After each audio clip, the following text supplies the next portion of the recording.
প্রত্যেকটা ঘটনায় একবার করে আওয়ামী লীগকে নিষিদ্ধ করা এবং একবার করে শেখ হাসিনা ফাঁসির রায় হওয়া উচিত। আমার মনে হয় 2013 সালে তারা শুধুমাত্র কয়েক শত আলেমদেরকে হত্যা করার জন্য এই সিদ্ধান্ত নিয়েছিল না, তারা সিদ্ধান্ত নিয়েছিল এদেশের জাতি সত্তা এবং মুসলিম অনুভূতিকে হত্যা করার সিদ্ধান্ত নিয়েছিল। দ্বিতীয়, আপনি একটি খেয়াল করেন, জেনোসাইড শব্দটির সাথে আর একটা বিষয় উল্লেখ করা হয়, সেটি হচ্ছে একটি আদর্শের বিরুদ্ধে লড়াই, শুধু একজন ব্যক্তির বিরুদ্ধে লড়াই না। যদি সেটি ধরা হয় তাহলে এটি মূলত শুরু হয়েছিল এই সরকারে। আমরা কয়েকটা হিসাব বলি। একটু আগে আমার প্রিয় ভাই ইসলামাবাদী ভাই, তারপরে তৈয়ব ভাই কমপক্ষে 3টা গণহত্যার বিচারের দাবি করেছেন। আমি একজন ক্ষুদ্র রাজনৈতিক কর্মী এবং ছোট মজলুম মানুষ হিসাবে আমি বলতে চাই, পুরো একটা যুগ বা 15টা বছর 16টা বছর আসলে গণহত্যার একটা পিরিয়ড হিসাবে বাংলাদেশে না গোটা বিশ্বের মানচিত্রে তারা এটাকে সেট আপ করে দিয়ে গেছে। কারণ প্রতিদিন হত্যা হয়েছে। এবং আপনারা জানেন, আজকেও যদি একদম মেইন স্ট্রিম পত্রিকার তথ্য আপনারা নেন তাহলে জানবেন যে কমপক্ষে 5,500 লোককে গুম, খুন, হত্যা সরাসরি এই সরকার প্রতিদিনই 2জন, 4জন, 5জন করে করেছে। 2006 সালের 28শে অক্টোবর প্রথম, এরা সরকারই আসেনি, তারা তখনও বিরোধী দলে। তখন তারা প্রকাশ্যে ঘোষণা দিল লগি বৈঠার মাধ্যমে তাদের নেতাকর্মীদেরকে রাজধানীতে জড়ো হওয়ার জন্য। আচ্ছা, আপনি বলেন, রাজধানীতে কি নৌকা চলে? সেখানে লগি বৈঠা আনতে হবে কেন? তারা তো নৌকা চালানোর জন্য আসে নাই, তারা তো সিদ্ধান্ত নিয়ে এসেছিল একটা জাতি, একটা গোষ্ঠী, একটা বর্ণ, একটা গোত্রকে, আদর্শকে শেষ করে তারা নতুন একটা আদর্শ এখানে বিনির্মাণ করবে। এই আদর্শ বিনির্মাণে যারা কাজ করেছে, আমার মনে হয় 3টা বা 4টা গণহত্যা না, প্রত্যেকটা ঘটনায় একবার করে আওয়ামী লীগকে নিষিদ্ধ করা এবং একবার করে শেখ হাসিনা ফাঁসির রায় হওয়া উচিত। আচ্ছা, আপনি যদি ইসলামী বিশ্ববিদ্যালয়ের শুধু সৈয়দ ওয়ালিউল্লাহর কথা বলেন, একজন জীবন্ত মেধাবী রেকগনাইজড একটি ইসলামী ছাত্র সংগঠন, ইসলামী ছাত্র শিবিরের বিশ্ববিদ্যালয়ের দায়িত্বশীল, তাকে বাস থেকে নামিয়ে কোথায় নিয়ে যাওয়া হয়েছে আমরা সেই ওয়ালিউল্লাহর খবর জানি না, আমরা সেই মুকাদ্দেসের খবর জানি না। আচ্ছা, আপনি বলেন, এই লোকটা লাশ পাওয়ার অধিকারটা কি তার পরিবারের থাকবে না? তার কবরটা কোথায় এটা জানার অধিকার থাকবে না? আর সেই শেখ হাসিনা অথবা সেই আওয়ামী লীগের বিচার আপনি শুধু 2টা বা 3টা গণহত্যা দিয়ে শেষ করে দেবেন, ওই শহীদ ওয়ালিউল্লাহ অথবা ওই মুকাদ্দেসের পরিবারের কাছে আপনি আমি কি জবাব দেব বলেন?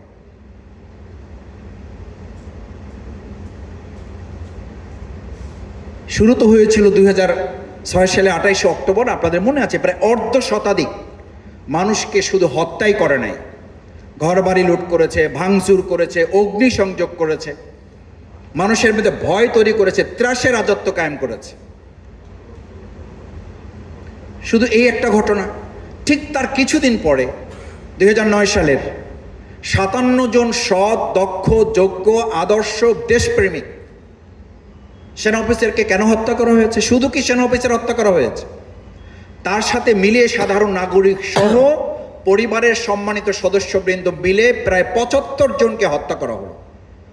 আপনি বলেন, আপনার বিবেকের কাছে কোশ্চেন, এই ঢাকা বিশ্ববিদ্যালয়ের সবচেয়ে মেধাবীদের স্থান হিসাবে শিক্ষিত এই জায়গাটাকে তো তারা বিতর্কিত করে নাই, শুধু গোটা বিশ্বে এটার নাম দিয়েছিল ডাকাতদের গ্রাম। সেই ডাকাতদের গ্রাম হিসাবে তারা পরিচিত করেছে, সেই ডাকাতদের গ্রামের ভিলেনদেরকে আর ঢাকা বিশ্ববিদ্যালয়ে প্রবেশ করতে না দেওয়াটাও আজকের 36শে জুলাইয়ের দাবির মধ্যে অন্তর্ভুক্ত হওয়া উচিত।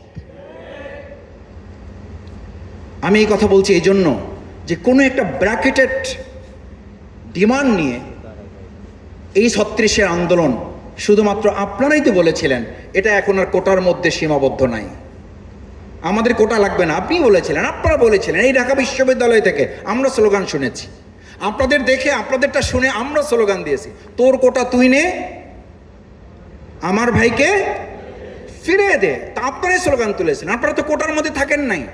সব মশার বিরুদ্ধে সুরক্ষা দিতে এলো বসুন্ধরা এক্সট্রিম অ্যারোসল, মশার বিরুদ্ধে এক্সট্রিম সুরক্ষা।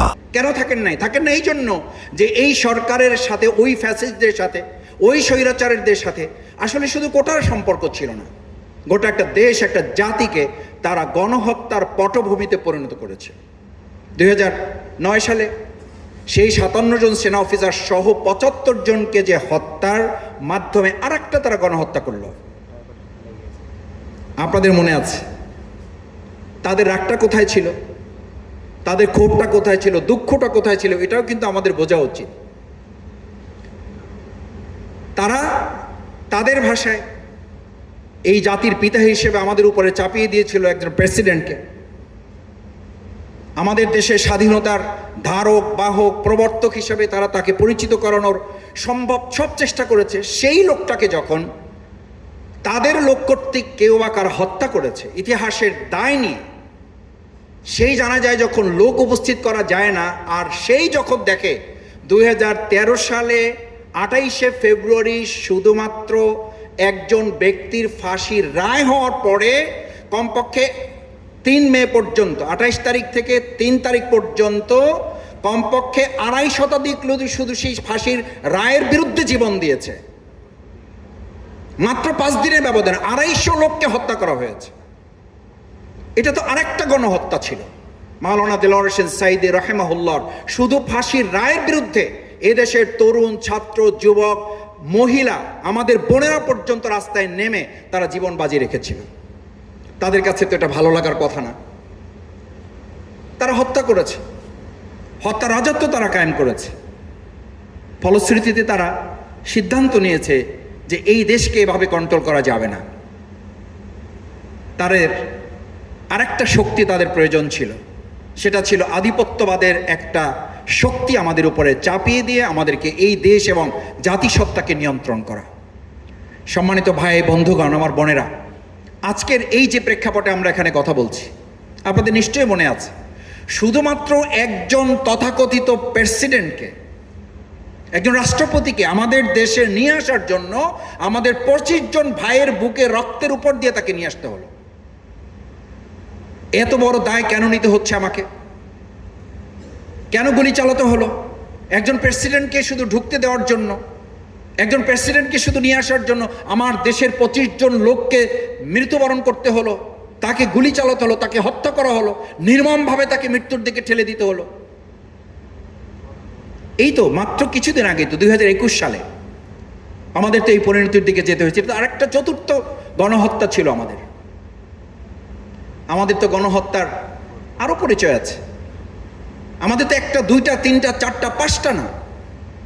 আমরা যদি গণহত্যার আরও চিত্র আপনাদের, শুধু ইতিহাসের ধারাবাহিকতাগুলো যেহেতু সিলসিলার কথা বলা হয়েছে, এই সিলসিলায় যদি আমরা যাই তাহলে তো আপনি আরও খেয়াল করবেন যে বাংলাদেশ জামাত ইসলামী দেশপ্রেম এবং তার দায়বদ্ধতা নিয়ে যখন টিপাইমুখবাদের বিরুদ্ধে আমরা কথা বলা শুরু করলাম, আপনারা স্লোগান তুলেছিলেন এই ঢাকা বিশ্ববিদ্যালয় থেকে, দিল্লি না ঢাকা, ঢাকা ঢাকা।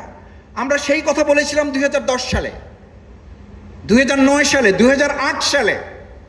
আমাদেরকে যখন সূক্ষ্ম অথবা স্থূল কারচুপির মাধ্যমে হারিয়ে দেওয়া হলো, পরাজিত করা হলো দেশপ্রেমিক ইসলামপন্থীদের, তারা মনে করলো সব শেষ। আমরা যখন এই টিপাইমুখবাদের বিরুদ্ধে রাস্তায় নামলাম, লক্ষ জনতা এটাকে সমর্থন দিয়ে যখন গণসমাবেশে পরিণত করলো, তারা মনে করলো এটাকে থামিয়ে দিতে হবে। আপনাদের মনে আছে আজকে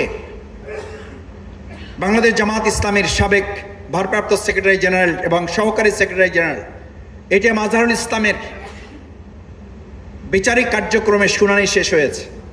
সেখানে আইনজীবীর পক্ষ থেকে বলা হয়েছে যে জামাত ইসলামী এবং বিএনপির কয়েকজন গুরুত্বপূর্ণ নেতৃত্বকে সিন্ডিকেটেড রায়ের মাধ্যমে তাদেরকে বিচারিক হত্যাকাণ্ড চালানো হয়েছে। এই হত্যাকাণ্ডগুলো যদি এক জায়গায় করা হয়, এটাও একটা গণহত্যার চিত্র আমাদের সামনে তুলে ওঠে। একটা জাতি, একটা গোষ্ঠী, একটা গোত্র, একটা বর্ণকে, একটা আদর্শকে হত্যা করার জন্য মূলত এই ব্যক্তিগুলোকে হত্যা করা হয়েছে। একটা দেশের অস্তিত্বকে বিলীন করে আরেকটা দেশের অস্তিত্বকে এখানে প্রতিষ্ঠা করার জন্যই মূলত এই হত্যাকাণ্ডগুলো তারা বিচারিক হত্যাকাণ্ডের মাধ্যমে তারা শেষ করেছে। কারণ তারা জানতো এই হত্যাকাণ্ডগুলো স্বাভাবিক প্রক্রিয়ায় করলে দেশকে তারা ট্যাকেল করতে পারবে।